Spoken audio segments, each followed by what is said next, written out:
hati-hati relaksasi. Tadi Pak Pandu Riono sudah mengatakan bahwa masih jauh bahkan untuk membicarakan kemungkinan relaksasi melihat berbagai indikator yang saat ini kita miliki. Pak Pandu, tapi yang jelas adakah hal-hal yang bisa didahulukan sekarang? Karena rasa-rasanya semua orang memang kepengen cepat-cepat kita punya exit plan. Anda katakan masih jauh karena indikatornya masih belum mencukupi. Tapi apa yang bisa dilakukan saat ini sekarang untuk memastikan tidak terlalu jauh lah kita bisa ada relaksasi? Ya, yang paling lemah adalah peningkatan layanan testing. Karena layanan testing ini sangat diperlukan walaupun nanti kita sudah merelaksasi. Karena kita perlu melakukan banyak sekali melakukan testing-testing pada penduduk yang mau kembali bekerja, supaya tempat kerja itu aman. Sehingga kebiasaan-kebiasaan perilaku menggunakan masker itu juga harus menjadi norma baru, responsive behavior yang dipatuhi oleh masyarakat. Itu yang menurut saya. Dan di KI itu kelihatan bahwa PSBB yang di mana penduduknya itu stay at home itu memberikan impact yang luar biasa. Jadi kalau kita bisa tahan sebentar aja sampai habis Lebaran, itu insya Allah bahwa kita akan memasuki periode yang akan turun dan kita bertahan lagi 2 minggu lagi dan kita akan turun mudah-mudahan sih sebelum Agustus kita bisa melepaskan satu tahapan untuk melakukan pelonggaran.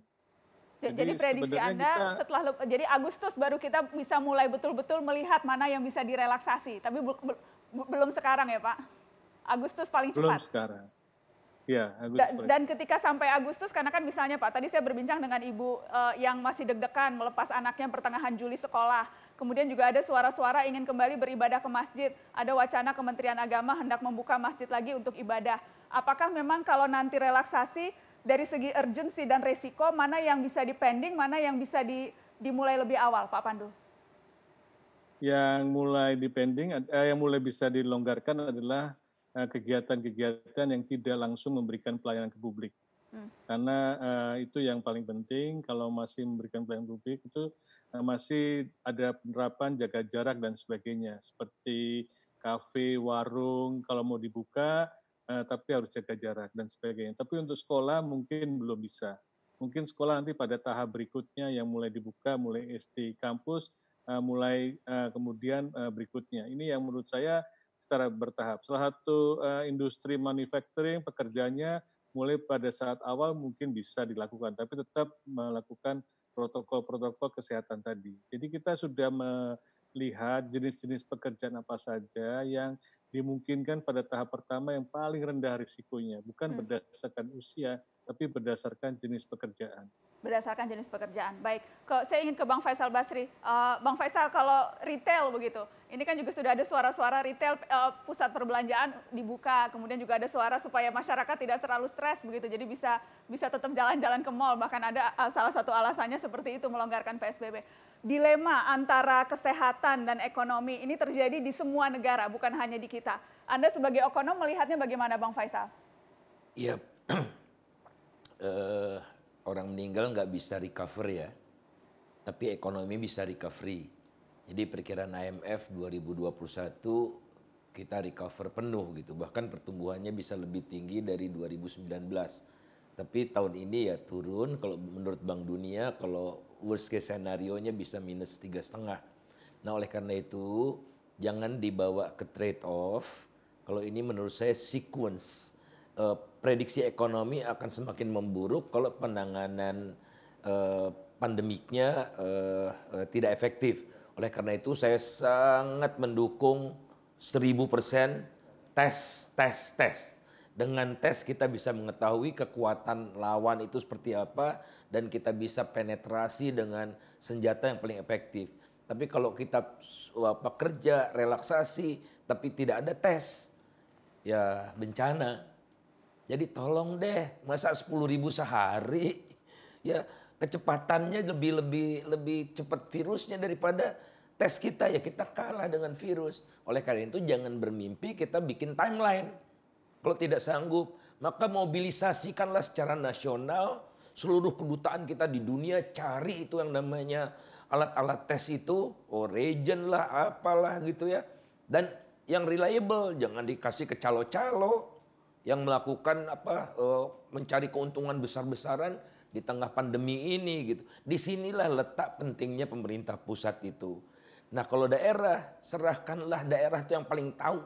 Ya, kondisi daerah adalah daerah, kemudian kondisi sosial, ekonomi dan sebagainya daerah yang tahu. Jadi pusat jangan terlalu seperti sekarang gitu ya, izinkan tidak izinkan. Wah, bukan kewenangan pusat itu kalau menurut saya. Bikin guideline saja, bikin yang tidak bisa dilakukan, misalnya pengadaan alat tes dalam skala besar. Jadi si daerah tidak melakukannya sendiri-sendiri seperti sekarang kan. Itu yang tugas pusat menjadi penting. Dan satu lagi yang terpenting adalah Pak Jokowi diminta mendisiplinkan menterinya, nggak usah ngomong COVID deh kalau bukan bidangnya. Ngaco, udah hampir pasti ngaco deh. Jadi yang hanya yang berkompeten dan yang memang bidangnya saja yang seharusnya bisa berbicara supaya tidak ada saling silang pendapat. Ya. Baik, saya ingin penutup ke Pak Wiku, sekaligus penutup Pak Wiku. Boleh saya minta penutupnya Bapak menjawab soal tes tadi Pak, bagaimana harapan besar agar tes massal ini betul-betul bisa terwujud, target 10.000 tapi sekarang masih belum mencapai target, apa rencana spesifik untuk itu Pak Wiku? Ya, jadi fokus PSBB itu tetap pada protokol kesehatan. Terdiri dari testing, tracing, isolation, dan treatment. Itu fokus utama. Jadi betul tadi yang dikatakan bahwa kita harus meningkatkan kemampuan testing kita supaya kita tahu seberapa besar gerakan musuh kita itu yaitu virus. Nah sekarang bagaimana caranya kita meningkatkan kemampuan testing? Jadi kita berusaha supaya setiap provinsi harus memiliki laboratorium. Dan kita menyiapkan laboratoriumnya bukan hanya laboratorium di bidang kesehatan masyarakat atau manusia. Laboratorium-laboratorium di bidang kesehatan hewan pun juga difungsikan karena mereka punya kemampuan BSL 2+, dan itu bisa dipakai. Itulah caranya kita menguatkan seluruh kemampuan laboratorium nasional untuk deteksi. Detect, prevent, dan response. Jadi kalau kita berperang, kita perangnya sama-sama. Sehingga kita mampu mendeteksi mereka. Itu selalu kita tingkatkan. Sehingga PSBB-nya kapan nanti direlaksasi tergantung dari data-data itu tadi semuanya. Jadi kita harus berbasis pada data dan tidak hanya data kesehatan. Semua kondisi ekonominya juga kita baca seluruhnya. Bidang mana yang kita buka juga tergantung dari kondisinya. Baik, terima kasih Prof. Wiku Adhisa Smito, terima kasih Bang Faisal Basri, terima kasih Pak Pandu Riono, dan terima kasih paling besar kepada Anda yang sudah menyaksikan Mata Najwa malam ini. Selamat malam, sehat selalu teman-teman. Sampai jumpa. Selamat malam.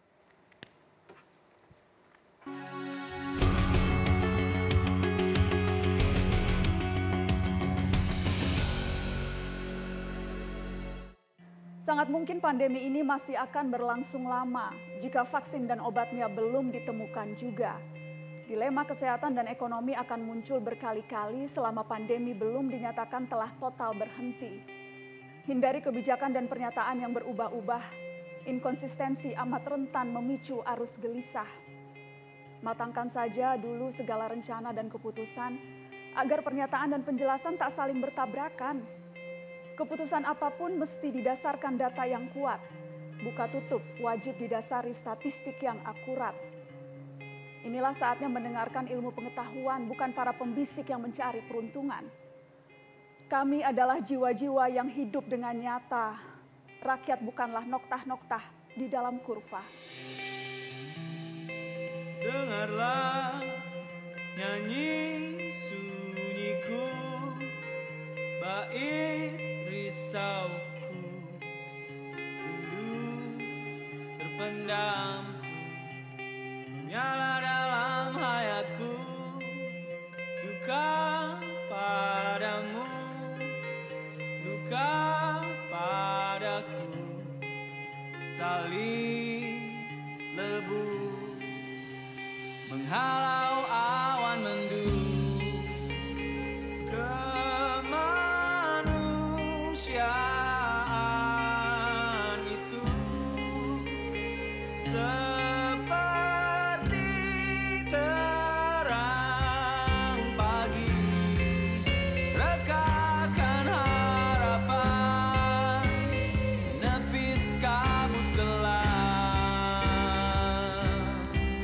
Niatkan kunjung terkepal, bekik menebal berjalan.